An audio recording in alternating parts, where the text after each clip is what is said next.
What is up, guys? Welcome back to the Scene Invaders podcast channel. I am Chad. We also have Mr. Brad from Canada. How's it going, eh? And Miss Carly. Hello. And no, Mr. Coach Dave, if you're nasty. He is still taking some personal time away, but he'll be back. Yeah, we just don't know when. So you're stuck with us for right now, guys. Yeah. Life gets in the way. He's got like a life and stuff to do, like grown-up stuff. Real. Yeah.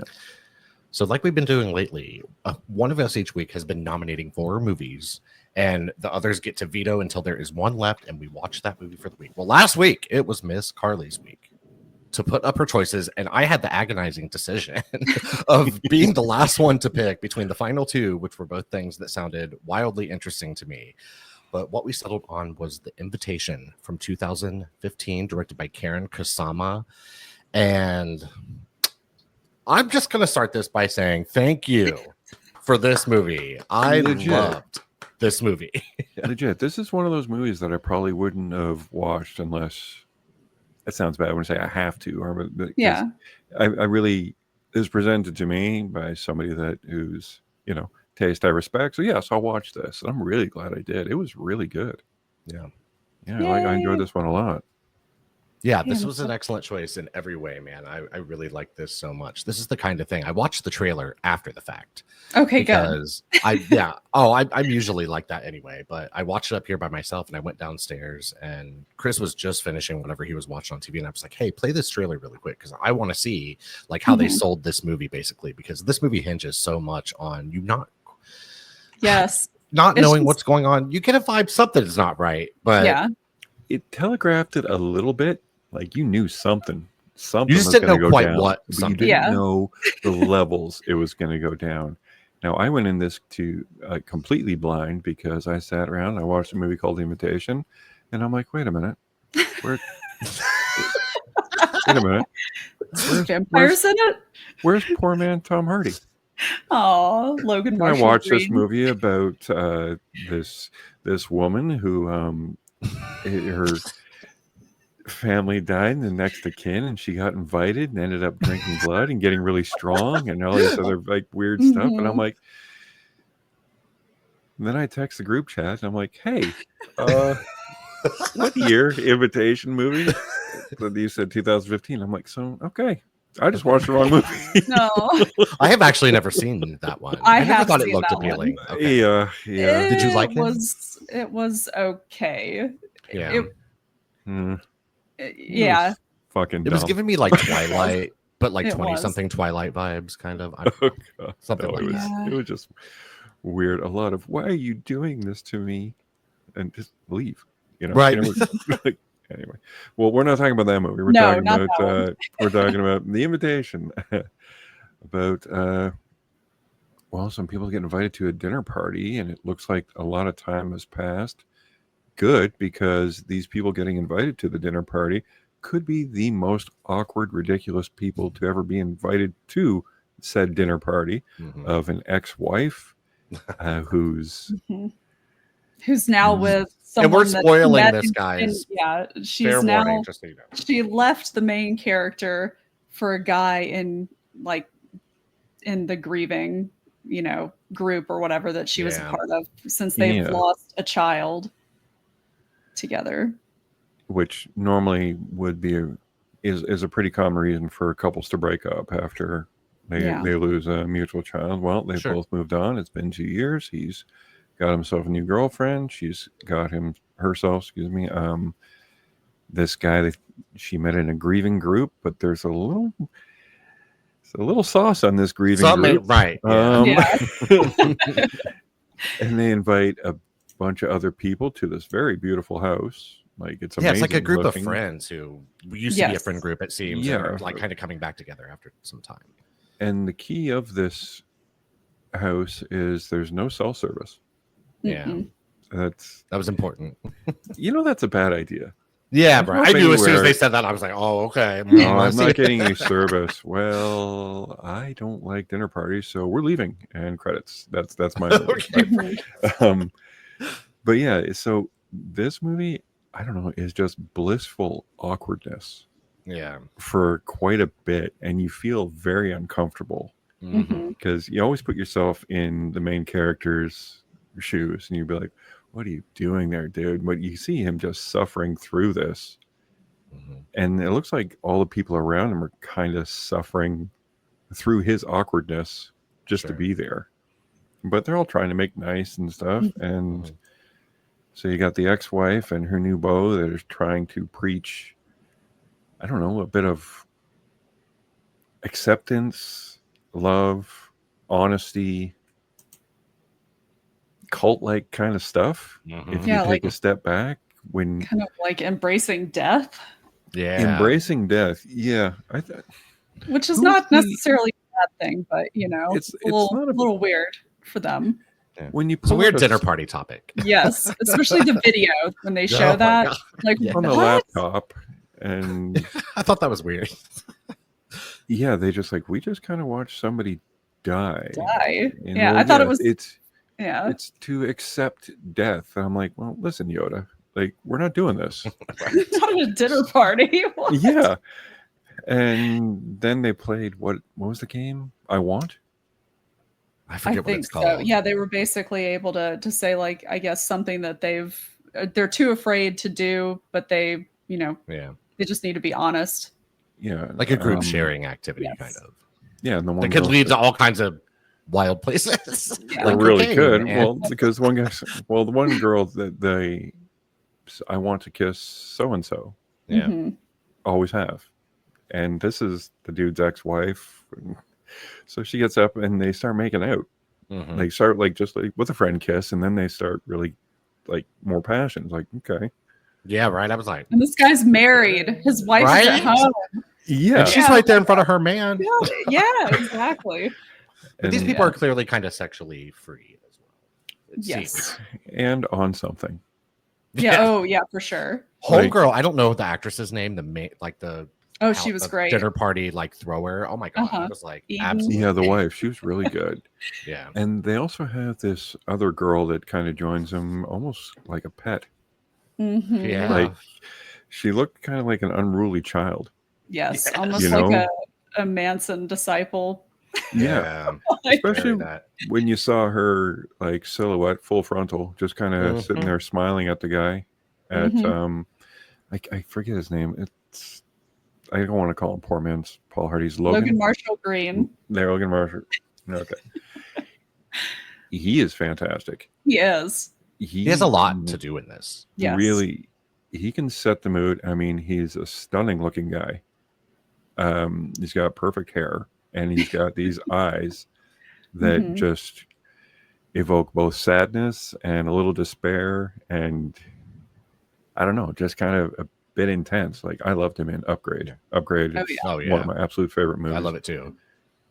But I have to say something about him really quick. Let this man, this very handsome man, be an example to everyone, because they show him at one point. He has a beard in this movie, and they show him at one point without it. And let me promise you that it's man, a downgrade. It is. Everyone looks better with beard. Yes, every man. Beards are makeup for men. Yeah. I was shook, honestly. I was like, whoa. I was like, was that him? Oh, please, baby, please, just keep it grown. Yeah. With the Wolfman. Yeah. Look between the hair and the beard. He's got really intense. He'd actually be good for a role like that, I think. Oh, yeah. For the Wolfman? He'd be good for a role like a Wolfie type. They need to write a good Wolfman movie first, really. And then we'll cast it. Yeah. But yeah, it turns out that this little dinner party is...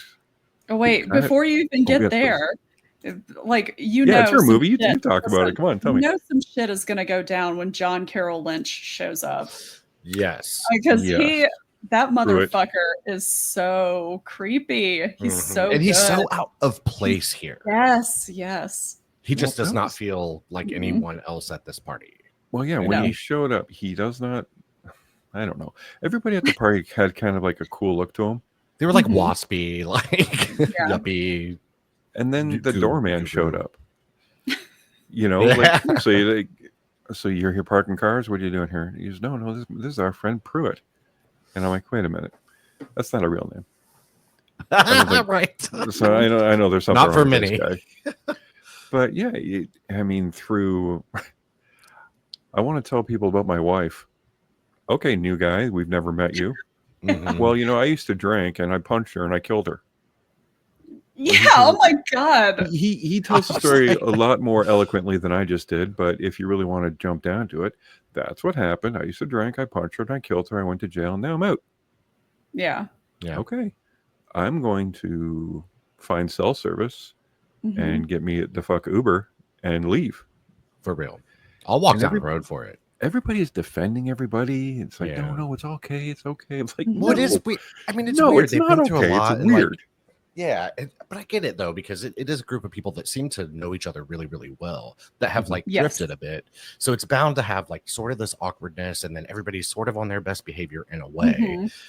And you are trying to, I think, conjure the feelings that like you used to have, but it's not natural right now because it just hasn't been happening. So I thought all of that like awkward dynamic worked really well. I thought that, totally. Yeah, no, that was really cool because, like I said, it made you uncomfortable, and I like movies that make me feel like a little uncomfortable and like just like a little like, ugh, and not uncomfortable in a scary way. Just so no, not everyone. It's just awkward. Just like you feel embarrassed for the characters. I mean, like they're doing it pretty well. And then there's a boyfriend that's supposed to show up, but he doesn't show up. Oh, they played that so well. That was really oh great. My God, they did. Oh my God. When Logan said, "Hey, where's so-and-so? Yeah. He's supposed to be here. He left a message on my phone. Where the fuck is he? Where is he? Where is he?" And then he shows up. And you're like, what the fuck? Well, because at this point in the movie, we're with the main guy and like we know something's not right here too, and I think everybody kind of knows it, but he's the only one like actually willing to say anything about it. So when he has this big giant scene saying he called me when he was here, where is he, all this shit, thinking these people have done something with him. Well, it's a big he's tied up in the basement, that's in the fridge or something like that. I thought we were gonna come across his dead body later for sure, but it's totally. this big heightened scene, and then all of a sudden you get a knock on the door and it's this guy. So it's just this roller coaster of like completely took the wind out of your sails, and you're like, okay, I was like, oh no. But so I thought for a second, I'm like, okay, you know what? Maybe this is just a misunderstanding. Maybe these people are just weird, and it's just like, I mean, Logan, you did the weirdest thing by murdering a coyote with a tire iron in the first 2 minutes of the movie. I mean, I got it, but I was like, "Oh, damn!" He's on our way to the dinner party. If anybody hadn't seen this, he's not a psycho. They're driving, they accidentally hit a coyote, and it's things suffering, so they do a mercy killing. And I was like, man, I haven't seen a canine get killed in a movie since John Wick. Okay, right. Like, so I was crying. So I get to the dinner party and I'm all crying, and it's like, then just the awkwardness just keeps going. Then everybody's acting all weird. The guy, the new guy that's with his ex-wife is like locking the door, and he's like, "Why are you locking the door? Why are you locking it from the inside? Like, what are you doing?" But he's all like, "What? What do you mean?" Like, I think you should just leave the keys so we can leave. Yeah, you should leave the keys. He said, "Well, what? What's wrong?" And then he says the best line, "What if there's a fire?" Okay, right, for real. It's like, he's got a point there. I mean, they're in the hills of like California, of LA. So but everybody just seems to be allowing this ridiculous behavior. Oh yeah, like nobody's during all of it, pulling it out. Yeah, because like through all of this, like kind of awkward stuff, like the couple who's throwing the party, this man's like ex-wife and stuff, they're slowly trying to like acclimate these people to, or like drop hints about them being involved in this group called The Invitation. And it's seemingly some kind of like new agey, like wellness group of some sort and all this kind of shit. But I mean, it's pretty, I think, easy to pick up the fact that it's very culty and these people are acting culty as fuck. Well, that's the thing. But they didn't. It's so weird because they're coming off culty, but they're not being weird. But it's also a weird and heightened they're experience otherwise. Very inviting. Yeah, too inviting. And they got really expensive wine. Everybody's well off. The food's coming. There's a birthday. It's like, okay, you know what? This kind of makes sense. Oh man, but then when that one girl leaves, we still don't even know if she left. I know. We don't know. I bet you she did not. Yeah, no, she was. I think there was no chance. Clever one. She after they saw the video of she was like, of the invitation, she's like, I'm done. And I'm like, everybody follow her. She's the smart one. Like, follow the smart girl. Yeah. And then Pruitt, Johnny Awkward, he follows her. Oh God, he's so good. He was in the Drew Carey show. Oh, I did not know He played that. Drew Carey's cross-dressing brother. No. Okay, for like a lot of seasons. He was also in Face Off.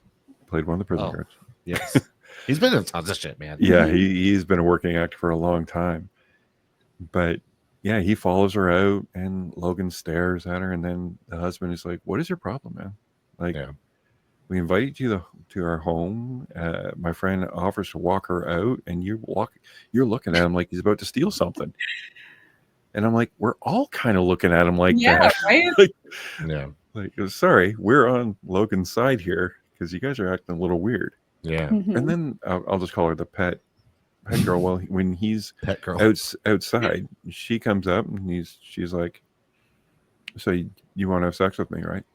Yeah, you can fuck me if you want. And he's like, "No thanks. No, I'm good." No, she was giving off Grippy Socks vibes. And then she looks at him and she's like, "You can hurt me." And I'm like, what the hell is going on? Yeah. So the boyfriend comes back. It looks like everything is okay. Logan has apologized because he's a little out of his element. Naturally, he's in his old home where his ex-wife is now with her new husband. Their son that lived there has passed away. And now it's time for fancy wine. Yeah. And he just snaps when everyone's about, like, they pour this little like sherry glasses of wine and everyone's getting ready to drink, and he just says, "Don't drink it." Starts slapping these glasses out of their hands and breaking them. Because he found pills earlier. And just starts crushing them. And then, little pet shop girl, she runs at him and he deflects and she smucks her head and on the ground, and one of the I guess the party goers is a doctor or in the medical field and is tending her, and then you hear she's not breathing. He's like, "Yes, she is." And they look over, and no, the one girl that drank the wine is dead. Done. Yeah. She's like foaming at the mouth, head over, and then I guess it's party time now because the two hosts and their one awkward friend and their pet girl who's kind of on the ground now, they were planning on just killing everybody. But not before you light the red lantern. Yeah. I knew when that red lantern got lit, I knew it was going to mean something. I'm like, okay, this is going to be cool. I'm like, we're getting ready. I'm like, here comes the payoff. It's been awkward as shit. Logan, you get to start hurting people now because, son of a bitch, you were right. Get ready to start killing people. But it was not that easy because, somebody had a gun. And yeah, oh man, it was almost, I almost felt vindicated. Like, yes, they were crazy. Like, you're right. Yeah. They were crazy. Yeah, because you're on his side for sure. Right, totally on his side. Like, I felt good that they were crazy, and then really bad because shit, they're crazy. Yeah, and they started killing folk. Like, I was counting. They went hard.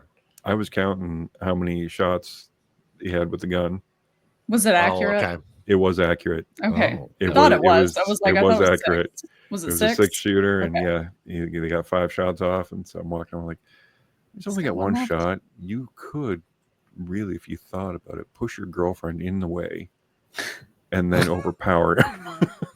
Okay, right. Because I have strategy. No. But it was great. I loved it. I have a question for you guys. Do you think this is something that I kept thinking about after the movie last night?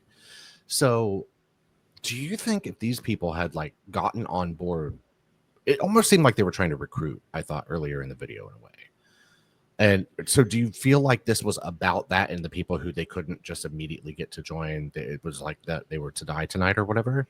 Or do you think it was just always meant to be death? I think it was like a mass. Yeah, I think it was supposed to be like a mass suicide event. Like they were supposed to do that and take these people with them, kind of like and they were going to kill themselves. Yes. I think that was the intention. Yeah. But because I was also thinking, okay, are they just really learning to let go? So they're killing people that are close to them so they can let go. Yeah. As well. Like no, like letting go of this mortal coil. Like we're gonna ascend. Yeah. And there's even that part where like their leader or whatever was like, I'll see you soon or whatever. Right. So, because we'll all be dead. Yeah, really. Yeah, really. As they take out like half of LA. Right. Well, that was the other cool thing, because like spoiler alerts. Some people that wanted to die died. And some people didn't want to die. Well, they died too, but our heroes kind of are surpassed. And as they were walking out, they see in the distance all these red lanterns that are lit everywhere. So this cult, this invitation thing is kind of widespread. So that just kind of, let the imagination flow, and you hear like give it a big scale. Sirens, that's it. Everything's like freaking out. There's a big event that's happening. Yeah, huge event. It's like the Purge.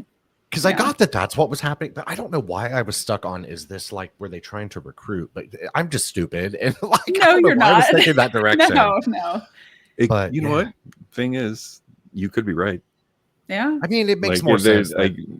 I just figured they were all going to do a mass suicide thing. And I'm not even sure I'm on board with the suicide. I thought that the four crazies were just going to be killing people just to ascend. Yeah. I mean, I think that they to give the ultimate all poisoned. Letting go. Yeah. I mean, I think that they all had their goblets poisoned, and that's why they were kind of killing each other at the end too. Yeah. Okay. Yeah, that's true. Yep. I feel that for sure. Yeah. This was a great watch, man. I'm glad that Pruitt guy got smucked out. Like, oh, me too. He cranked him with the bottle or whatever. And he's getting up, and I'm like, why are you stopping hitting? Yeah, keep going. You hit him until you need a nap. Yeah, like, for real. Like this guy, this guy's going to kill you back if you don't kill him first. Yeah. Big facts. But yeah, no, that was a great choice. I'm so glad I watched that. A big recommend from me too, for sure. I'm so glad it was good after watching The Bad Imitation. Okay, and I realized, it had to be a step up from that.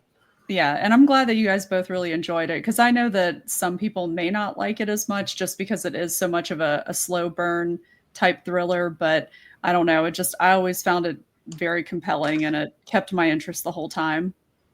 Oh yeah, I'm glad you guys liked it.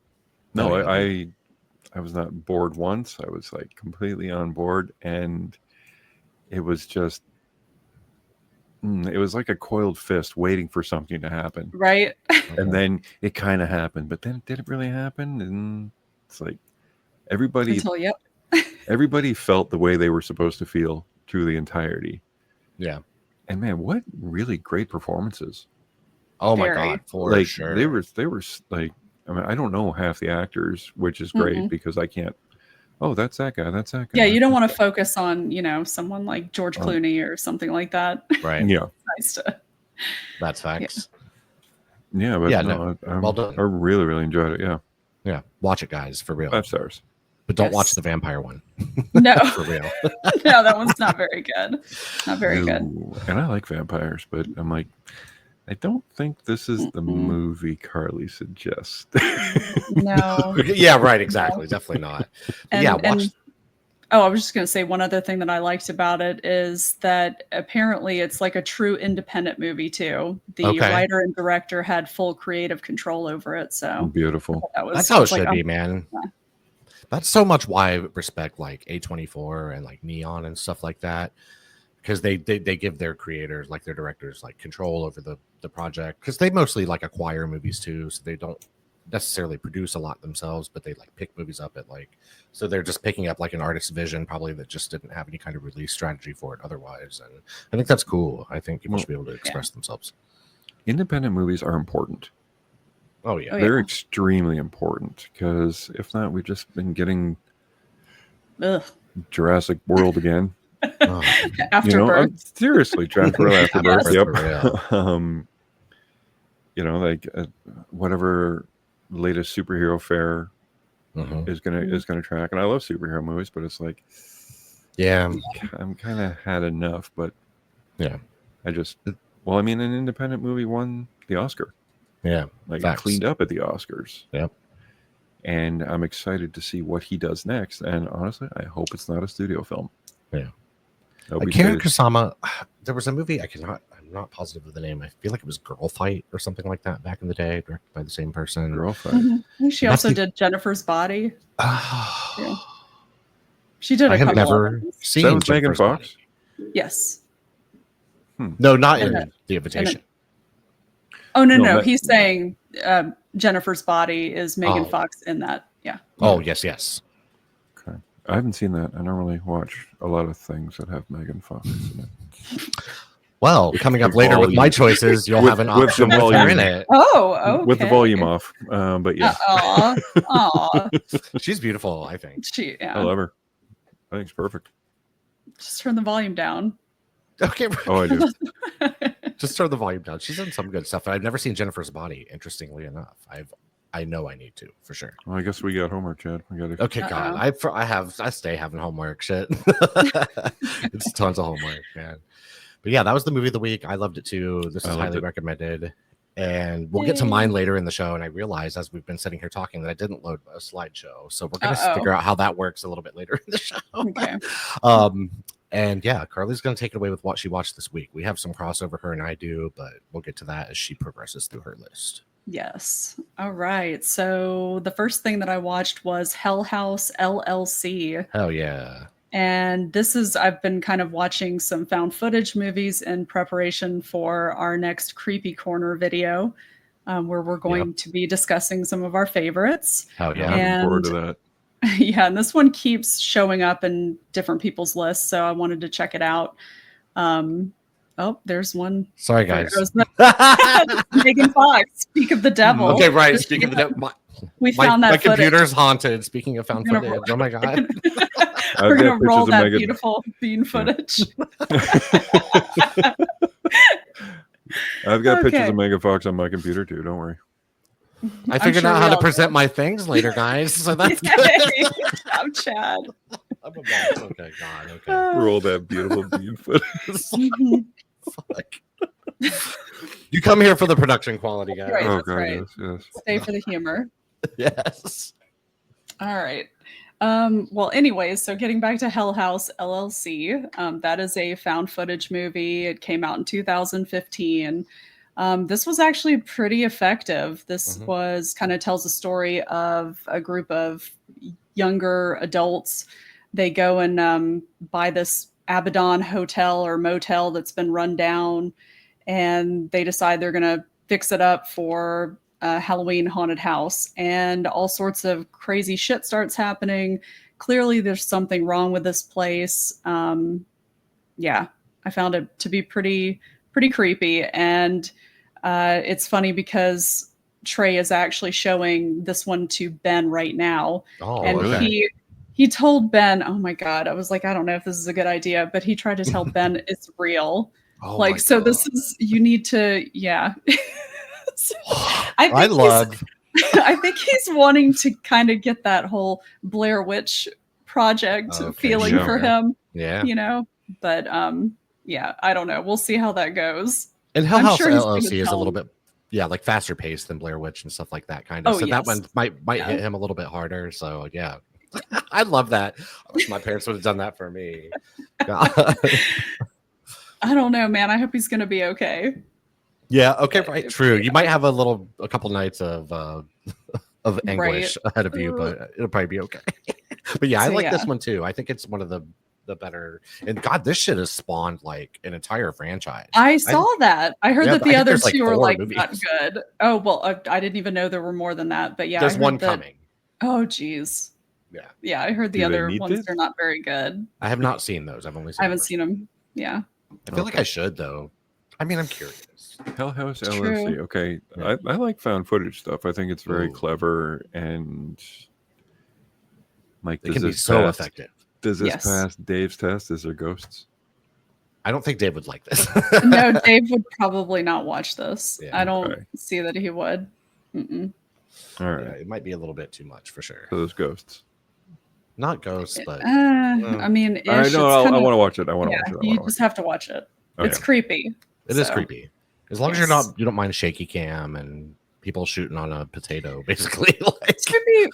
To be fair, it's not anywhere to the extent of like Blair Witch Project or one of those type of things. So it's not too terrible. Most of the time you can pretty much tell what's going on, which is good. There's only a couple parts where it's like footage from a YouTube video that they show. You're like, oh, what's going on there? It's like, okay, that's a little wonky, but I mean, I get it. They probably didn't have much of a budget. So I think I always think that stuff's very effective. Yeah. So let's see. I'll check that out. It just feels homemade. I mean, everybody carries a fucking camera around in their pocket all the time. So, like, if you have the creativity to do it, I mean, you can create a whole lot with not very much and be extremely effective, judging by some of the movies I've seen. So, yeah, cool. It's a favorite horror subgenre. Not my very favorite, but one of my faves. It's so divisive, though. People hate it. They're always like, "Ew, found footage." And I'm like, "Sorry, man, I like it." Can't give things a chance. They're fun. Yeah, real. It's a new view. What else did you watch, Miss Carly? Is she frozen? Oh my god. I'm pretty sure she's frozen because she sat there very silent as we yammered on. Yeah. I don't know what's happening. I can always edit this part out too. That's fine. I mean, she's totally frozen. Yeah. Should we, oh, she's gone. Okay. She dropped off. Let's see if she rejoins. Oh, here we go. I'm here. Okay, there she is. I was like, oh my god. No, we thought you were being so perfectly like. I thought you were getting unfriended, bitch. I was like, and either aggravated at us because these two idiots won't stop talking. Oh my god, no! My daughter, unfortunately, she has downloaded something onto this computer, and it's given us a virus for whatever reason. It's like kicked me off, and now it's like frozen. Oh my god. Okay, now I can see myself again. Okay. I know, I totally froze because, but... Yeah, you were completely frozen, and you looked like you were just pleasantly putting up with our yammering. Well, at least it was frozen on something not bad. Now it's real. on me laughing. Oh my god. But yeah, we can definitely see and hear you just fine now. Okay, good. Yeah. All right. Well, hopefully I won't drop out again. So come on, guys, we got to keep this going. Let's do it. Wait for it. All right, go for it. Go for it. Continue on. Oh god. All right. So then the next thing that I watched was Spider-Man Into the Spider-Verse. It's amazing. Love it. And that's my son wanted to watch it. I think the last time that he actually watched it, he was maybe 3 years old. So he didn't really remember it. And it was just so cute to watch that with him and listen to him react to how well the animation is. He's like, it looks so awesome. It's so cool. I was like, yeah, I know. It looks like a comic book. It's like really, really funny, really good. I just, it was nice watching it again because I don't think I've watched it since the theaters. So. Okay. Yeah, both of those movies I think are incredible. It's been on here several times because my daughter took quite the affinity to it, and it was just always on. So, I mean, I would come sit down, and it would be on, and I'm sitting there watching it, kind of smiling, enjoying it, and I hear just a voice, just I look over, and she is reciting every line. She knows what's up. Like verbatim. Like I could have turned the volume off, and she would have been able to do the entire thing. Mm-hmm. So yeah, she had quite the affinity for it. So it's I had movies like that growing up too. Oh yeah, me too. It was such a fun movie, so much heart. Yeah, loved it. And the animation style I think is incredible. That movie looks amazing. Mm-hmm. It blew my mind. Part 3 is going to be coming soon, right? Like it comes in 2027. I hope so. 2027. Oh my god! What? Yeah. I know, because the last that cliffhanger and shit, man, it left me dying for more. I'm ready for the next one, but I think it probably just is so time consuming to make because of the style of it and shit. Oh yeah, no doubt. But I mean, come on, yeah, wrap it up. But we want it. This is like your job. Do it. Yeah. No, it's the kind of thing you could have actually had done ahead of time and like released. Right? You should have planned this ahead, guys. You have since like 2018 for real. Well, part 1 made $1 billion, so it's pretty easy that part 2 was going to make the equivalent. So why didn't they just do part 2 and 3 back to back kind of thing? Or both of those movies so far are like two of my favorite comic book things ever, actually. Oh yeah. And especially of recent years. Like, yes. Just exceptional. It gave out of shape Spider-Man fans a very convincing Halloween costume. Oh well, right. One of my buddies has done that cosplay at Dragon Con a couple of times. Yeah. I've got a Spider-Man like spandex shirt, and I just put my track pants on and put my robe on. I'm like, yep, there we go. I'm Peter B. Parker. Yeah, no, I love it. Let me also highly recommend, if you haven't seen it. I bet Brad has, but Carly, if you haven't seen it, the Teenage Mutant Ninja Turtles, the newest animated movie. Oh yeah, no, I think I have seen that. Yeah, I think so. It's fucking great. I love something about the ooze or something. Yeah, the Secret of the Ooze, maybe. I love it. I thought that was great too. It's a really cool animation style as well. It looks very hand drawn at times, and like it's just very cool. I really everything looks like origami. Yeah, kind of. But it looks great. It almost has this like tactile feel to it. Yeah. It's like that same did you guys watch the newest, what's it called? Oh god, what is that? K-pop Demon Hunters? No, Puss in Boots. Oh, I loved Last that Wish. too. Oh, yes. Oh, Brad, you should watch it. It's amazing. Good. Like, listen, I don't even like Puss in Boots, but like I saw that in theaters and I was like, this fucking movie is great. Yeah, I think we've actually talked about this before. It was one of my favorites that year that it was out. Yeah, it was a really good movie. Okay, I'll check that out. Yeah, you'll like it for real. And I didn't care about. You're gonna have to get you guys to send me a list because I got the haunted house. We need to make like a spreadsheet, something like that. Watch this. Yeah. Okay, right. Because I don't want to screw it up and like search haunted Puss Boots shit. Okay, right. You don't want some haunted puss? I'm divorced. I'm divorced. Make a salt circle. Yeah, no, I don't need any more. I've had it. Same, actually. Oh, jeez. God. Yeah. Okay. Coach, you see what's happening to us? I know. We need to adult in the room. All right. Then the next movie that I watched was Gonjiam, Haunted Asylum. And I haven't seen this one yet, so I'm excited. Yeah, so this one, well, I liked it. I thought it was pretty good. So this one is another found footage movie. This came out in 2018. It's Korean, and it's pretty creepy. Yeah, it kind of reminds me of a mixture between, I guess, Grave Encounters, kind of like one of those type things where they go into a haunted place and hijinks ensues. All the good stuff. Things abound. Yeah. Ghosts and everybody's having a good time until they're people not. Getting their jaws cut off with sickles. Yep. Okay. Hijinks ensue. What else is say? I love it. For real. That's right. But yeah, that was I enjoyed it. I think I like Grave Encounters more. Okay. But it still had some pretty genuinely creepy parts, but then it also had some parts where I was like, okay, I get it. Obviously, if I was there, I would be freaking out. But now that I'm watching it on a screen, I'm sure half tempted to laugh. I'm like, because it's so ridiculous. Just you'd have to see it, what I'm talking about. I don't want to give it away. But yeah, it is unsettling though still, but it kind of elicits that response. Like, I don't know whether or not to wince or to like chuckle uncomfortably. Oh, okay. Oh, sure. Okay. Yeah. I can be down with that for sure. Yeah. It's one I definitely am going to watch this week before we do the video. Yeah. Yes. Found footage video coming, guys. Cool. And then now we're going to get into some of the crossover. Okay. What Chad and I both watched together.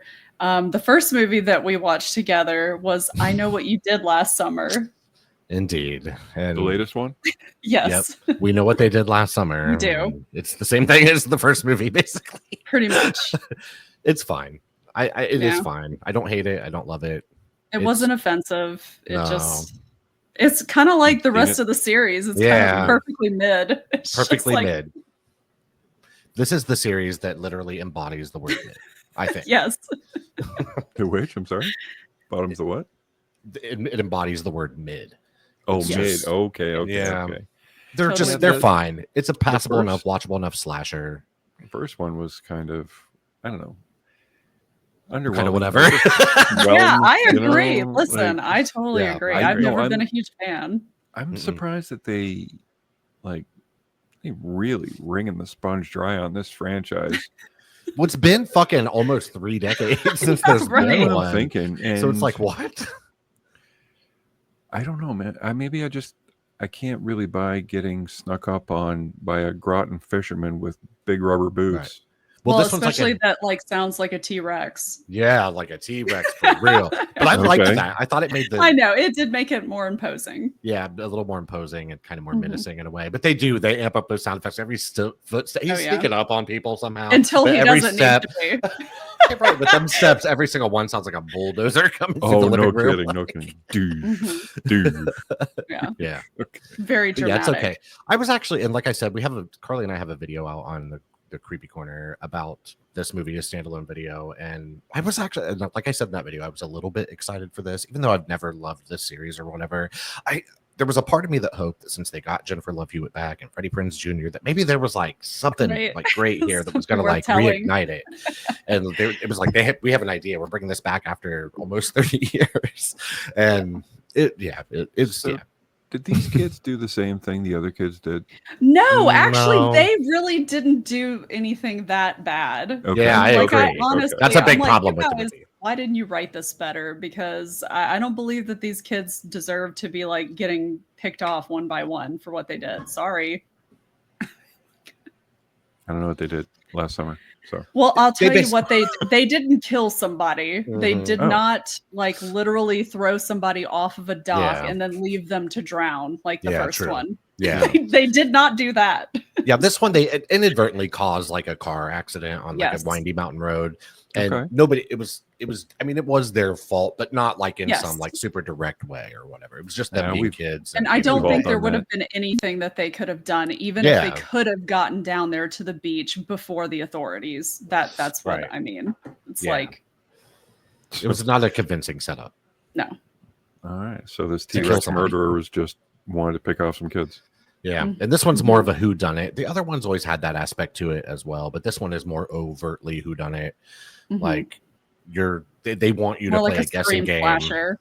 Yeah, it's very screamy in a way, and the killer but like not as good. Like the killer reveal's not good. I didn't and like the kills are not very good either. They're fine. They're mid. So basically, it's mid, guys. This sounds like a big borrow. Yeah, I would borrow it. I mean, I would. Yeah. I've seen worse things. When it comes on streaming, are you gonna seek it out and watch it? No. If I hadn't already watched it, then yes. But now that I've watched it, I really have I really don't need to watch it again. Yeah, that's kind of how I feel. If it came on, I would be fine. But I wouldn't seek it out. Yeah. But I will watch the next one when it comes out if they make another one. Right. That's how I am. Maybe they'll try to relaunch Jennifer Love Hewitt's singing career with that one. Oh my god! Yeah, we learned through the last episode with Carly that Jennifer Love Hewitt had a song, and I Still Know What You Did Last Summer, and I did not know that. Yes. I was like, because I was watching it the other day with Trey, and I was like, oh shit, that's fucking Jennifer Love Hewitt, and then I remembered that she had like a very short-lived, singing career. I don't know. Maybe it was longer lived. I don't think so, because I didn't know it was a thing. I mean, so if I go to Spotify and type in Jennifer Love Hewitt, I bet you can. I bet you I'm going to. Jennifer wait, is it going to give me a fucked up algorithm or something? Yes. Don't push play on it. She'll ask you what you're waiting for. That's her signature line. Yeah. Does she say that in the song? No. I was about to die. I don't know the song at all. That would be pretty funny though. I would love it. I would have bought that single for real. Okay. She's got some stuff. Okay. Yep. She's like the David Hasselhoff of Holland. How do I deal? I think that might have been the song that was playing. I don't know. It is. How do I deal from God. Islands in the Stream, No Ordinary Love, Me and Bobby McGee, Bare Naked. Wait. Oh yeah, I remember Bare Naked. I do remember that song. All right. When You Say Nothing at All. Oh geez. All right. I'm not making fun of her, man. She's got a No, singing career. hey. Get it, bitch. You know, exactly. I just did not know that. That was like back in the day when they gave like the Miami Vice guys. Yes. They gave in the 80s they did that. And you're on Paris Hilton has songs, for God's sake. Right. That was like a late 90s thing, I think. Yeah. I'd like to go on the record too and say I know there's been a lot of talk about Jennifer Love Hewitt and the way she looks recently because she's in her 40s. She's a fucking mom of 3 kids, and I think she looks amazing, and she better get it. So that's my official stance on the matter. I've seen these pictures that people are like bitching about her. I'm like, what am I not seeing? She looks like a normal fucking person. I'm glad she's not some plastic surgery nightmare that doesn't even look like the right person. Doesn't have that I will say, lips that all the starlets get now. Okay, look like but snakes. Okay, I will say though, when I was watching the movie, Chad, I was like, man, she looks great. Her face looks great, but then it looked like she had a little bit of fillers in her mouth. She probably has had something done for sure. And it was a little too full. She looked a little. Gotcha. I was like, girl, I know your lips look better than that. Come on. I'm about to have my fillers dissolved. I'm just gonna grow a mustache. That would be. Oh man, I should just do that because I don't have an upper lip anyways. It can look okay, but I've just seen it not look okay. It looks like you got sausage links on. Oh yeah, wait. No. Well, I mean, you know, your face is made the way that it's supposed to be made for a reason. You guys seen that stupid picture of Zac Efron? He looks crazy as fuck. Oh, his eyes are all pulled back, and he's got a crazy tan. His lips look stupid. I'm hoping he's doing it for a horror movie or something. That's not how he looks. He looked weird, and he's just looked weird recently in general. It's kind of sad. Yeah. Because he's a good-looking guy, right? Yeah, yeah. Now he just looks kind of weird. I just feel too like in Hollywood, the pressure like that isn't quite the same for men. I don't think as it is for women and shit. No, it's definitely not. You can watch men. I mean, you have Tom Cruise, who's in his 60s and looks far younger than that for sure. But like, he also doesn't look like super fake and shit. He just looks like he's rich and can take care of himself and does. Yeah. And to be fair, I feel like he probably has gotten a bunch of that done because he's probably one of those people that can't grow a beard. So I totally get it. Guys are so lucky. They can just grow a beard. They look great. Not all of us. I can't grow one. I definitely know people who can't. I can't grow one, Christ. No. I'm always attracted to a beard for sure. Oh, man, this movie, I'm ugly. Watch That's what you get. Or don't. Oh, you look fine, Brad. I think you look I was fishing for a compliment. And I'm glad you guys You look great. You don't need any facial hair. No. Right.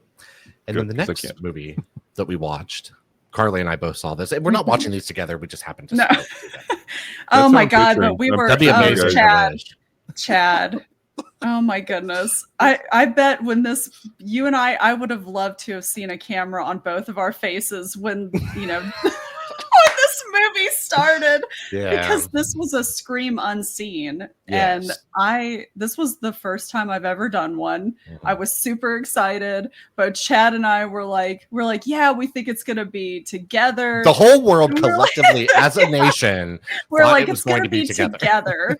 Yeah. So we were all psyched up about it. And until the Together trailer came on, and I was like, well. Oh, is that what that means? If they play the trailer, it's usually. I assumed so. I mean, I didn't know for sure, but when that played, I was like, "Oh, there's no way we're about to get like together after this." Oh no! And so I was like, "It's going to be The Home, starring Pete Davidson," and it was The Home. You knew? Okay, so see, I hadn't even heard of this fucking movie. I didn't know Pete Davidson was coming out with a movie. I've never heard of. Yeah, never. It's from James DeMonico, the guy who wrote and directed and created like the Purge series. Okay. So same creator, writer, director, all that kind of shit. And yeah, this is like a. So tell me about this Home movie.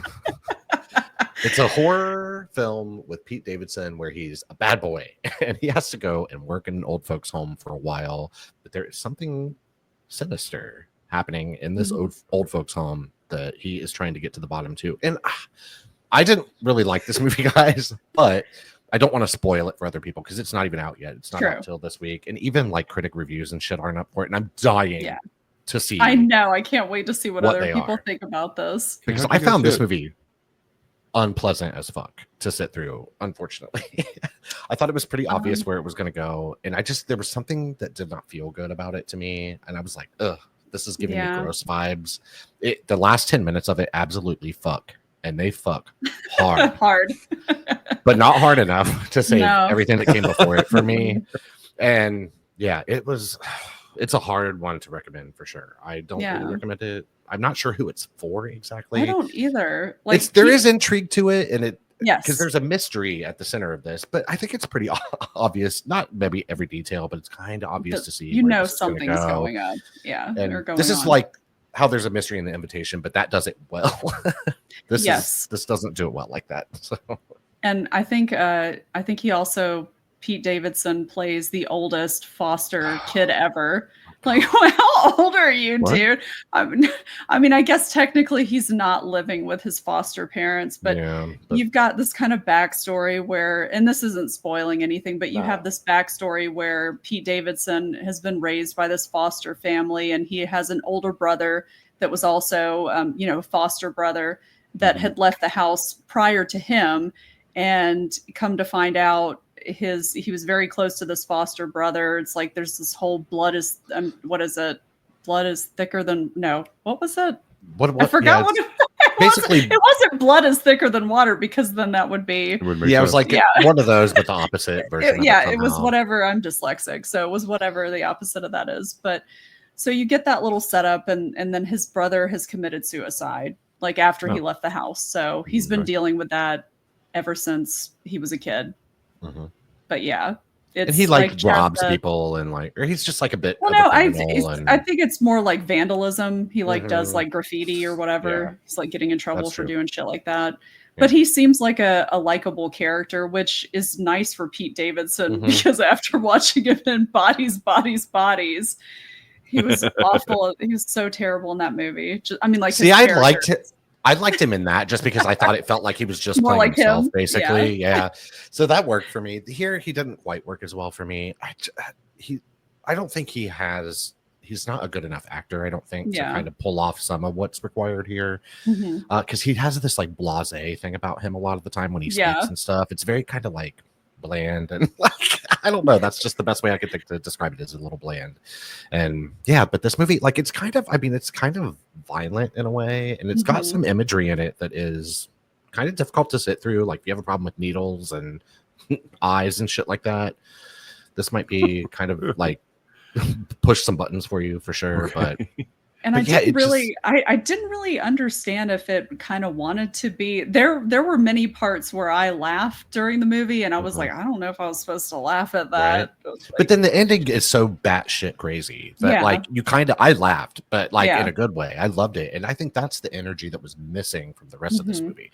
It plays it so like deadly serious, and if it would have had a bit more like manic energy to it, I think it would have worked a lot better. Like I told Chris, if Nick Cage had played that character, I mean, clearly he's not a foster kid, but like Nick Cage's energy. Okay, really, can be anything he needs. That's true. Right, he can be. But like his energy would have really brought something to that movie that I think would have made it just so much better overall.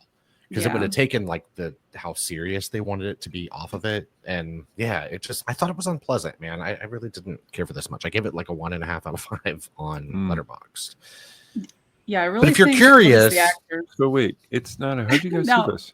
It's a Scream on Scene. It was a Scream on Scene. AMC does a thing pretty often where they'll play a movie on a Monday night that's not released yet. You blindly buy a ticket to it, and you don't know what it is, so you go in just off of internet speculation and shit, basically, of like what people think the runtime. And the runtime, they give you like a runtime that's not exact, but like similar. Okay, that's kind of cool. Yeah, it is cool. And the Scream, and then they showed the trailer for Together. Yeah, it's really cool until it ends up being Pete Davidson's The Home. I mean, I'm glad I did it. Yeah, I still had a good time. I did. But it's always fun to get to see something and like really not. Yeah, because I had like I said, I had no idea what this movie was. I had no idea what it was about. So I was all along for the mystery. I was like, oh, this is a truly mysterious movie. Yeah, I had seen the trailer for it a little while back, and all I remembered was Pete Davidson, old people, and that was basically it. So it was blind to me as well. It seemed like my theater, the vibe when we left was not positive. Yeah, I don't think a lot of people liked it. So I don't think this is gonna and I was saying to Chris after this, I think it's weird to I think the studio kind of knows they have maybe they're not the best movie on their hands, so I don't understand why you would want to push that to audiences, like general audiences, especially early, because I don't think it's going to generate a lot of like word of mouth for them or buzz. No, not positive at least. Well, but I haven't seen anybody talk about it. Yeah, I know, right? And we're just like, you guys are doing an amazing job. Well, so it's like I did want to commend. I really did like John Glover in it, and he is the one. You may recognize him from Gremlins 2. He's the sleazy executive or whatever that runs the whole tower. Okay. Yeah, and so Gremlins he was great in it. I liked his character. It was pretty creepy. He seemed genuinely nice and stuff. But yeah, and then of course the doctor, I forgot what that guy's name is. He's also an actor I've seen before. But yeah. And I know one of the guys was from Smallville, Chris told me. The like theatrical, older, skinny man. Oh. John Schneider? Yeah. I'm not sure. But yeah, this movie, if you're interested in it, I guess see it. But I don't recommend it personally. Mileage may vary. But yeah, if you like the trailer, you're like, this fucks so hard. Then you might like it. Davidson fan, you'd like it. Yeah, probably that too, because he's all over this movie. He is the star of it in every way. Like he's in every fucking scene. So, yeah, there you go. And that was it for you, Scarlett, right? Yes. Okay, so on to me. I have a couple of things to discuss, guys. One, I have to flip my tab because for the life of me, my brain will not remember the name of this fucking shit. It's on Netflix, and it's a true crime, like 90-minute documentary called American Murder. Okay, right?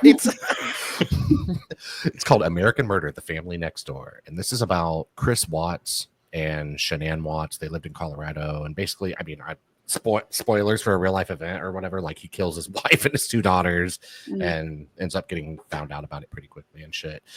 And normally I probably wouldn't even bring something like this up, and it's been out for at least a few years, probably 2-3 years, but I thought this was absolutely fucking riveting.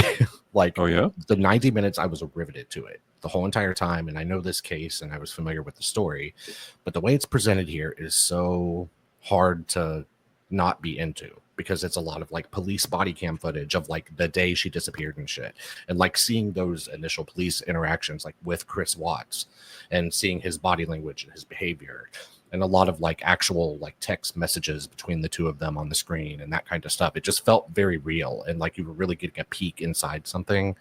And it's just such a tragic and sad story that it feels fucked up in a way to call that riveting content, but it was completely riveting. And if you like true crime and somehow haven't seen this, I'm probably the last motherfucking person on earth who likes that shit that hadn't seen this, but I cannot recommend it enough. It was so good.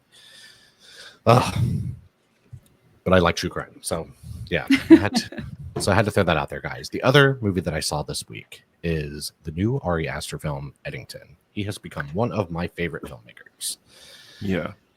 I was going to go see that, and then I saw your guys' little group chat, and I was kind of a little turned off by it, honestly. Oh, okay. See, I've seen this movie twice now. I had to go back and see it again. Oh, shit.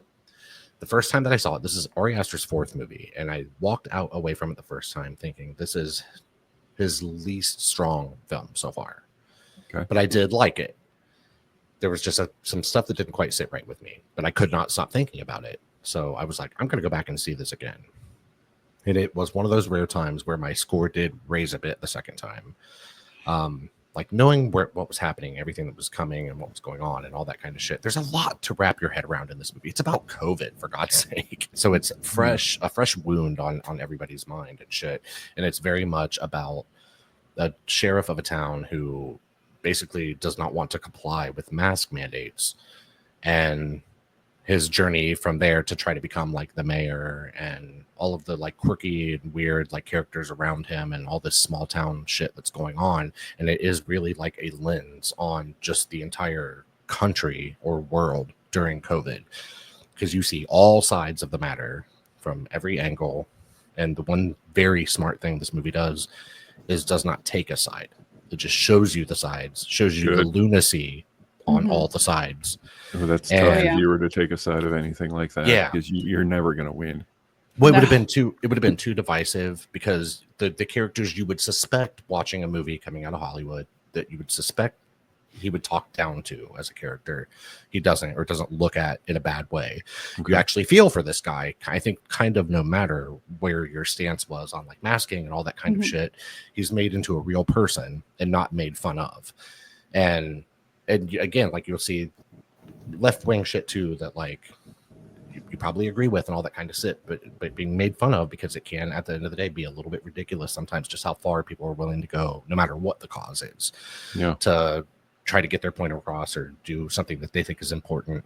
And yeah, this movie, it still is imperfect to me, and I hate to say it, think it is his weakest film so far because it's so insanely entertaining. It's just, I thought, riveting from start to finish. It's so fun to watch. It feels very much like the Coen brothers. It has this That's quirky, the vibe I got from the trailer, that it looked very, very Coen brother-esque, and it's kind of quirky, crimey. Joaquin Phoenix and Austin Butler and Pedro Pascal, and it's got like a lot of talent. Like, it's the screenplay or director brought in a whole bunch of talent, but I don't know. It's just that was one of my biggest gripes about the movie, though. Too was Austin Butler and Emma Stone, because their characters in the movie I thought were extremely interesting, but they were so underutilized, and it was one of the things that I felt either add more to that and give me more movie, or that could have gone completely to slim this down without really a change being there, not a meaningful one in my opinion. Because there's a lot of subtext that goes on with like what's happening with them and stuff, but I was just like, you have like Austin Butler and fucking Emma Stone. What are you doing? It's like they came to set for a day and we're like, we'll film a couple things for you or whatever. Like, it was very that. They're doing Down with the Pretty People. Right. But I think this is a must-see movie for sure. It's like a dark comedy. It's not scary because Astor started in horror and has now progressively kind of gotten into more like absurdist humor at times, and a little bit of surrealism and shit like that. And it's extremely entertaining, man. And I've been thinking about it ever since I saw it, and it's not going to end up sadly like on a list for me this year, like as far as best of the year, but I still very much admire this movie, and I love Ari Aster, and I can't wait for whatever he makes next. I'm here for it day one. I'm a fan for life. And this was a little bit of a stumble, but not a total misstep. Cool. Yeah, and that was it for me, man. So we're gonna move on to Mr. Brad from Canada. Mr. Brad, I didn't go see Eddington. I was, like I said, just right. You're too indecisive about. And Coach liked it too. I think Coach and I are kind of on the same page with it in a way. I'm not totally speaking for him, but I know he really liked it. I think he thought the ending was a bit of a fumble because it does go a little bit insane and over the top. It actually worked for me. That didn't really bother me too much, but it does kind of go off the deep end a little bit. And I think it totally had him until that. And but I think he still liked the movie and probably would recommend it. Seems like a Coach movie. We'll put it on that spreadsheet with the haunted puss or whatever we're doing. And it is also like 2.5 hours long, Brad, so warning. And it just moved down the spreadsheet. Make it sound like I got somewhere to be or something to do.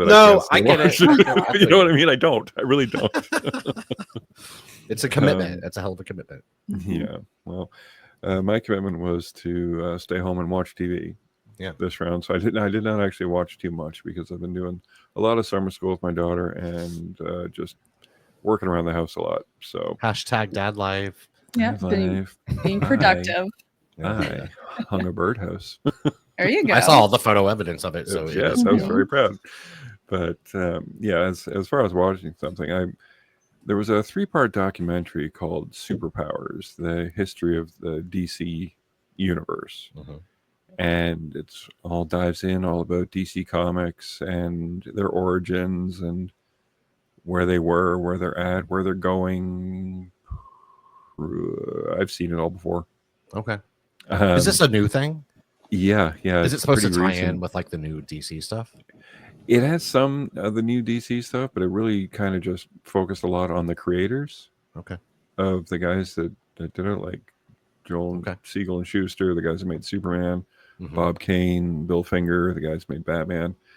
And I don't know, because I was back in the day, I was starving for content about comics, learn about all this stuff. So I was able to actually absorb a lot of it. So there was nothing really new because you can only go back so many years. And yeah, I know who made Superman. I know who made Batman, and yeah, I know about Wonder Woman, because there's just so much content now.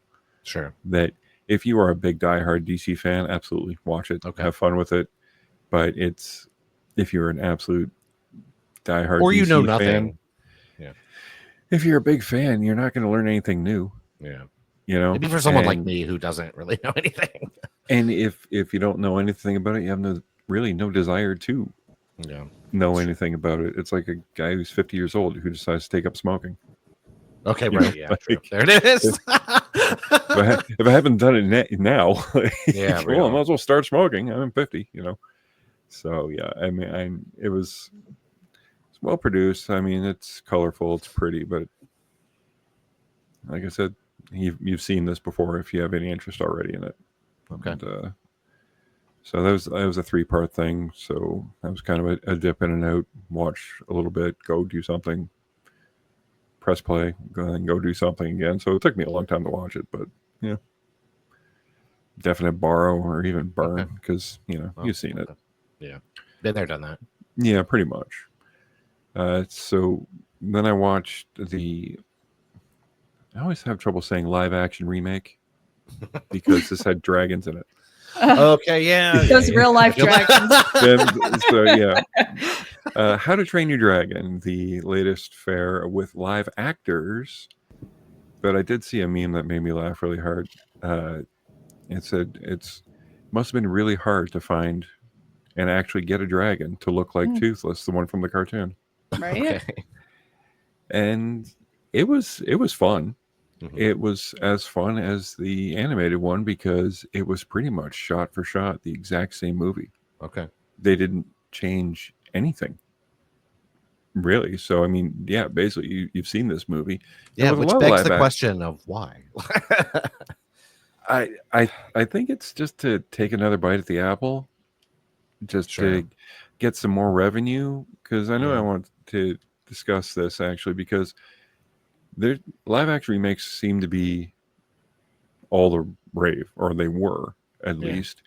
They're kind of dipping off because I think one of the reasons studios do this is, one, you don't have any ideas anymore. Mm-hmm. 2, you need to keep these licenses up. Yeah. So it's crazy expensive and not very profitable to make a How to Train Your Dragon cartoon or video game or something like that. So they'll make a movie about it. Same with The Little Mermaid. Same with like Snow White. Everything. So they keep trying. But I'm thinking, okay, unless you're going to change something, I have kind of already seen this. Yeah, I feel it. But I was entertained by it. Like Hiccup was fun, but this, like I said, I've seen this and they did it perfectly. Mm-hmm. Like I have no complaints with the production values of the actors. I mean, I love Gerard Butler, and me too. He plays the same Viking that he voiced. Okay, and I don't know the actor's name. I guess they changed. One's not a blonde-haired Viking girl. I think she has dark hair now, and she might be of mixed race. So I mean, I'm sure that really pissed off the internet. But you can't really just keep. They did it exactly the same, so there's really nothing to bitch at. Give us a reason for it. I'm here for it if there's a reason for it. And if there's like some advancement in technology or something that like I don't know. There is no reason for these. No. That's why I won't watch it. That's why I think it's licensing. Like, because I like the animation, like the special effects with the dragons and stuff. They're fun to watch. Sure. But it's kind of like, okay, who's this for? Yeah. I'm sure it made money. I actually don't know, but I imagine it was somewhat successful for sure. But I think it's a beloved movie. I've never seen either one. I remember seeing the trailer for this one though, and however they cut that trailer, I was like, oh, I could sit and cry to that for 2 hours. That's how I felt watching the trailer. And then there's some stuff to cry to. There was definitely some stuff to cry to, but so I don't really have a preference on which one is better because they're both the same. Sure. So, or at least from what I remember. Yeah. And yeah, that was pretty much it for me. Okay. Hoping next week I have a few more things to talk about. There's that Puss in Boots movie I want to see, and there you go. Oh, it's so good. It's so good. It's so funny. It is so good. Okay, there's a lot of Puss in Boots movies. So what is this one called? The Last Wish. Yeah, The Last Wish. Puss in Boots Last Wish. Oh, yeah. The Last Wish. Yeah. And there's Shrek characters, as I'm sure you know. Yes. And I didn't give a fuck about the Shrek universe. I've never I didn't seen either. any of those movies, actually. But I saw this, and I'm glad I did. Yeah, that's very funny. It's funny as shit. All right. So as we've been doing every week, guys, mine's going to be a little bit unorthodox or a slightly different way of presenting my movies tonight because I made slides and I did not bring them in. And that's where I'm at because my life's a mess, but that's fine. We'll still have posters, guys. But yeah, my 4 movies, I remain steadfast that I'm going to pick erotic thrillers for my 4 choices this week. And that is what I've done, guys. I also did not ask Coach which one to veto. So I'm going to veto one after I introduce the 4 because it's the one that I should have never included. So yeah, there's that. So first choice. Wait. So, I should get to go last because I think Amelia hasn't made the choice. So I should. That is exactly what I was going to say. Okay. That works. Cool. Good call. Very great call. Okay, so first up, we have Subservience with Megan Fox. So I'm going to go ahead and veto this movie on Coach's behalf. Oh, you prick. I'm still watching it, though. Yeah, I mean, definitely go into it at your own risk. This is just one that I wanted to watch like before I started this because I was like, this sounded fun. It was a newer movie. I wanted to maybe add it to the list. And I had kind of pre-made my list before watching it, and I was going to change it after I saw it.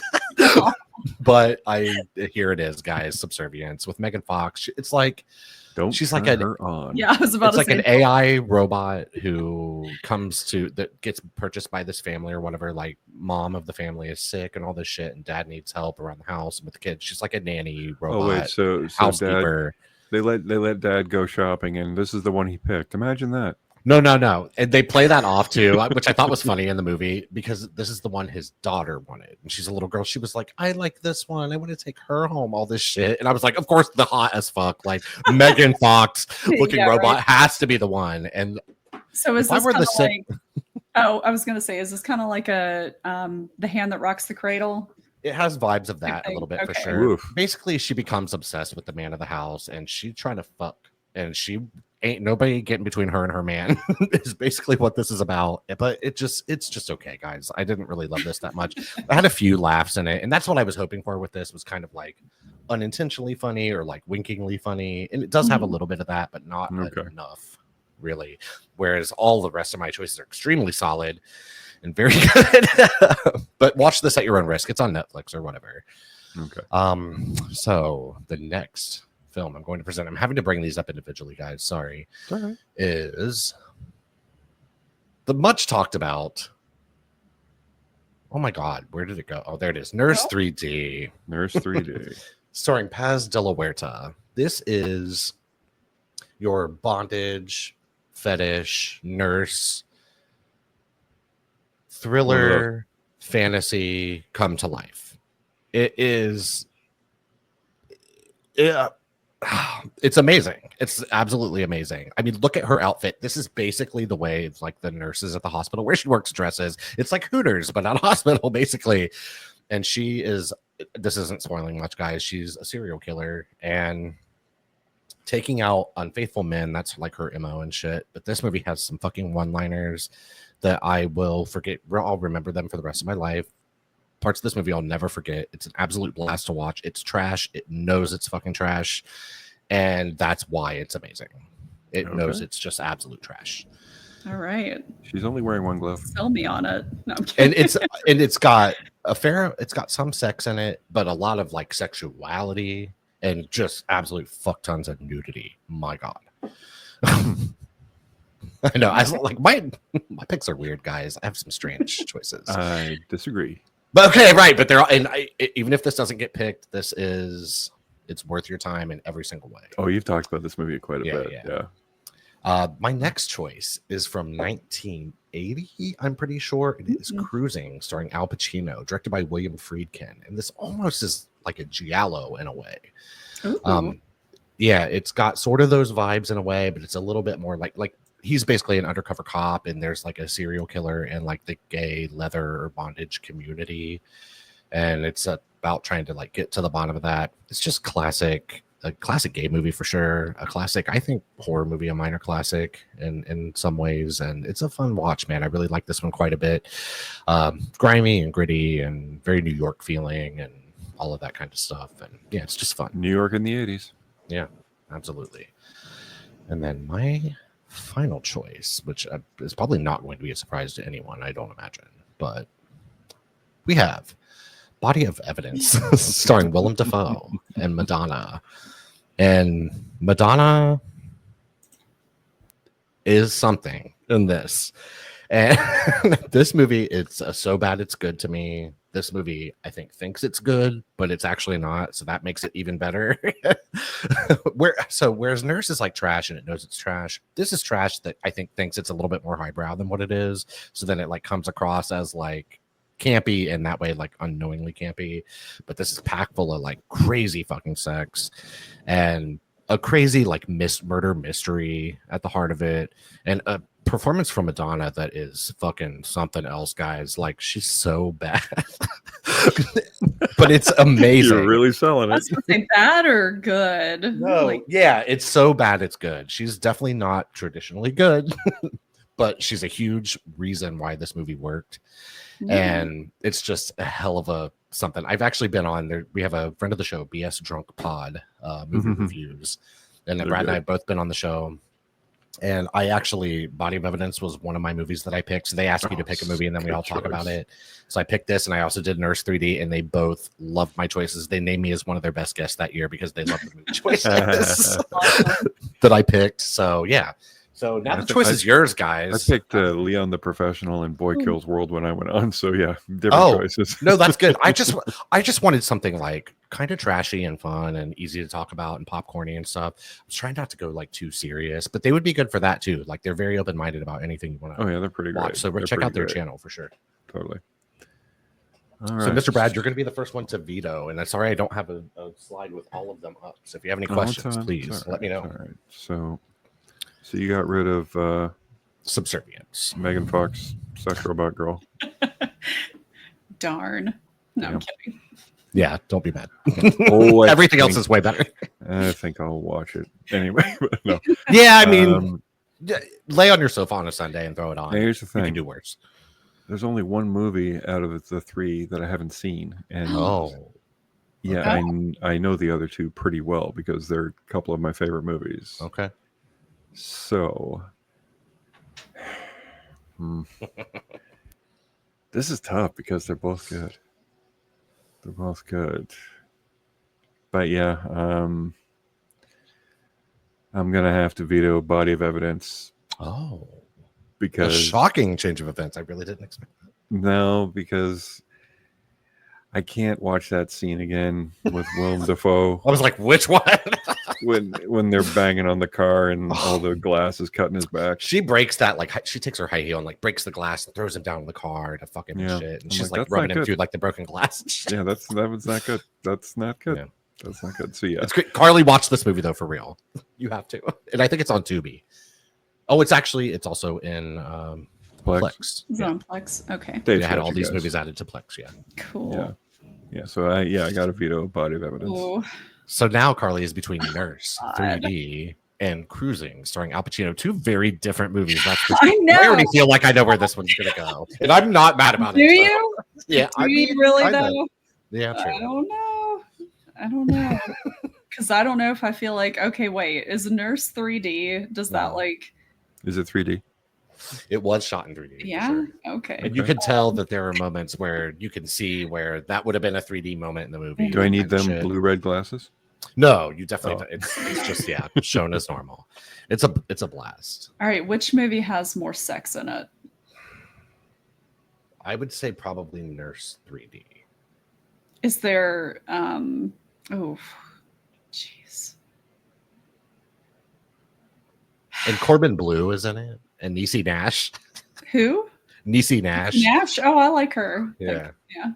And I forget the blonde. There's a blonde girl too, and they're like, so these two are friends, and one of them always wears bottoms and no top, and the other one always wears like a top and no bottoms and shit. They just like casually walk around like that all the time. And I'm like, what's going on? As you do. Yes, as one does. I like to, yeah. I'm usually the one that walks around in the shirt, and then he walks around in the bottoms. Yeah. Okay, right. Yeah, there it is. One of you is Winnie the Pooh, and the other one's Mickey Mouse. Yeah. Mm-hmm. I'd be Winnie the Pooh a lot. Okay, I'm gonna have to veto. Fuck. I changed my mind at the last. You wanted this position. I'm gonna veto Cruising. Okay. I was actually going to veto Nurse 3D, but you sold me on it. Okay, gotcha. And I'm not trying to. There was no wrong choice here, not in my opinion. I think that this movie, I think it's something that everyone is genuinely going to like. I hadn't known Chris for very long, and I was watching this to go on BS Drunk movie reviews or whatever. And I had seen it, but I was rewatching it for the show. And I was like, hey, want to watch this movie with me? And through the entirety of this, he was like, what is this? And what are we watching? But he cannot even sit and pretend that he didn't have a blast watching it, because he absolutely did. There's a line in this movie. This doesn't spoil anything, but when you hear it, you'll know. And she looks to this man in this movie. And she goes, my addiction. It's happening again. Bitch. No way. It's amazing. Oh no. It's a treat. So yeah, Nurse 3D. 2013. Yeah, I believe this is actually on Tubi as well, guys. So definitely watch along with us, and that's an easy way to do it. And like for us, we can watch it in Plex and shit. But yeah, if you haven't seen this, this is just one of those movies I feel like nobody ever talks about. It just somehow flew under the radar. And the lead performance from Paz de la Huerta in this, the lady on the poster here, she baby talks through the whole entire movie, and it's amazing. Oh no. Yeah, that's I was gonna say, if I had known that, I might not have picked this. Yeah, but no, it fits. Annoying. Oh, she just a baby talk. Like and that? it's very. She's like sexy baby through like. Okay. It's amazing. Gotcha. Maybe everyone's gonna hate it, but Al Pacino does not do baby talk. Oh, definitely watch this one with Trey as well. Like, okay, good. He'll like all the naked women. Yeah, this is very adult and right. not afraid to be a bit Sophie, sexy. we're watching a movie tonight. Okay, oh god, hell. Yeah, let's. That might be an awkward watch a little bit, right? For sure. I mean, I just watched Threesome with a teen, so shit. But yeah, this would be a much more awkward watch. I would say a little more sexual, more than awkward than Cruising. That might be that'd be a tougher watch for sure. That movie's great though. I haven't seen it in a while. I still want to see it. I know that you have talked about it before. Yeah, and it seems. I watched. I like William Friedkin. So a month ago. Oh, okay. Yeah, it's Yeah. been a couple years since I've seen it, but it's one of those things I've seen probably like 5 times throughout my life, and I always have kind of liked it in a way. It's just I just love 80s shit and like 80s slashery feeling stuff. Yeah, this is grime and gritty 80s, like. And it has that policey element, so it's got that like gritty, crimey sort of thing to it. I don't think it's necessarily like scary much or anything like that, but it's interesting that especially for the time period, takes place around like the gay leather community. And like Jesus Christ, in the 80s, there was nothing scarier to a straight man than possible, like gay people. Okay, right, yeah. Like, seriously. So to make that like such a big part of that movie from that time period. God bless Al Pacino. God bless Al Pacino. He's the best. Yeah, absolutely. But yeah, definitely watch Nurse with us, guys, and we'll be back next week to talk about that. Maybe Dave will be here. We don't know. That would be amazing. I hope Dave watches this at the very least, even if he's not on next week. This will bring Dave back. Yeah, it might. Dave back. Yeah, and I would like to think that like this is the kind of movie like if you'd never heard of it until me or whatever that you see, and then you're like other friends that you know, because you kind of know who would like this and who wouldn't.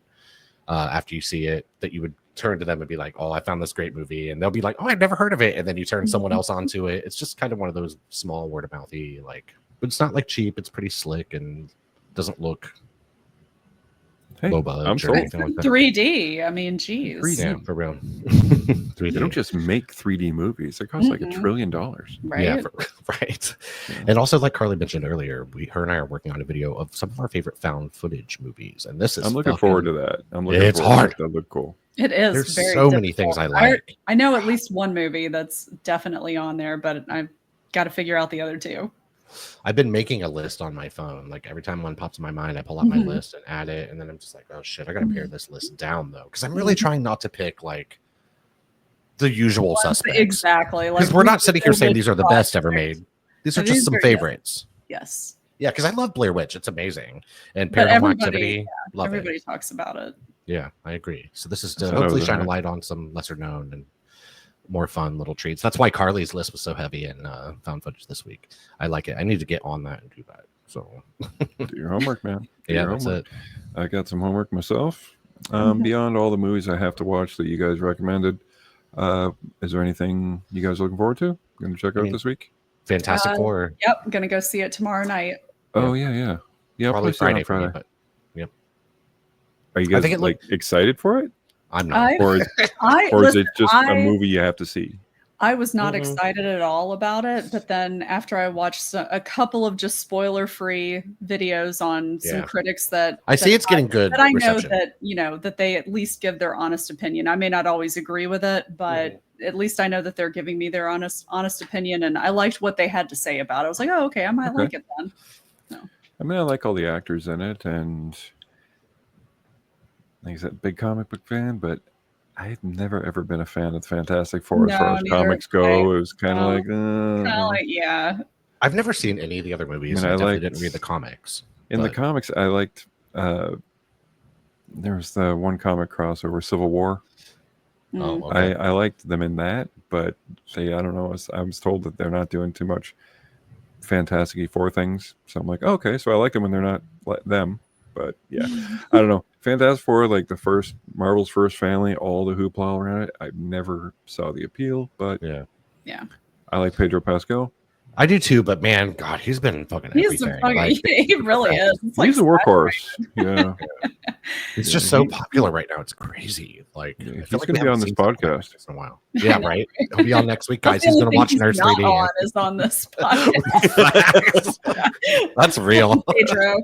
Watch Scene Invaders for your non-Pedro content. Yeah, exactly. The only place, but you do have a standing invite here anytime.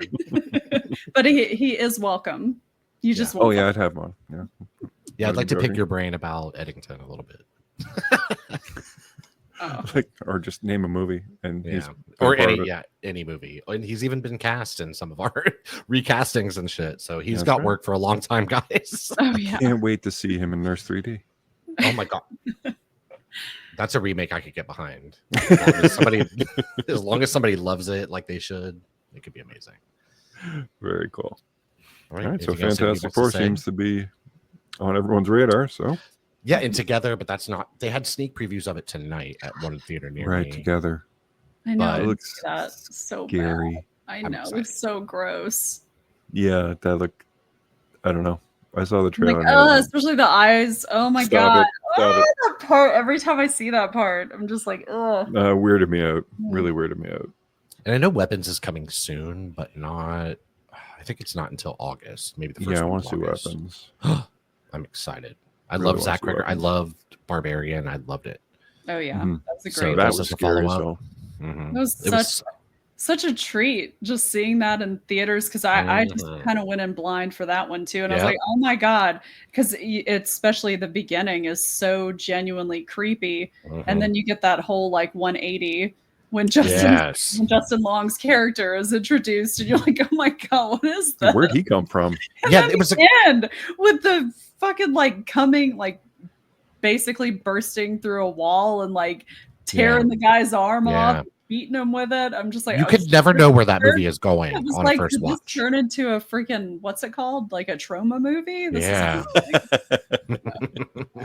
Yeah, it was so smart and well done. And Weapons makes me excited. I've been seeing like early reactions to that coming out now. So an embargo, I'm assuming, has lifted. I know it just played at a film festival, and the reaction to Weapons so far, although it's very early and that's always super hyperbolic, is positive. So cool. Yeah. It looks very interesting. I'll be there for it.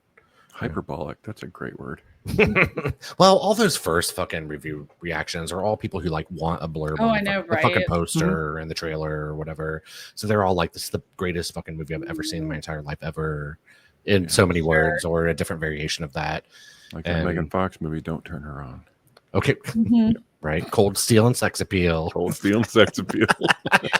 But she actually looks more fleshy. I mean, you know what I mean. She doesn't look like RoboCop.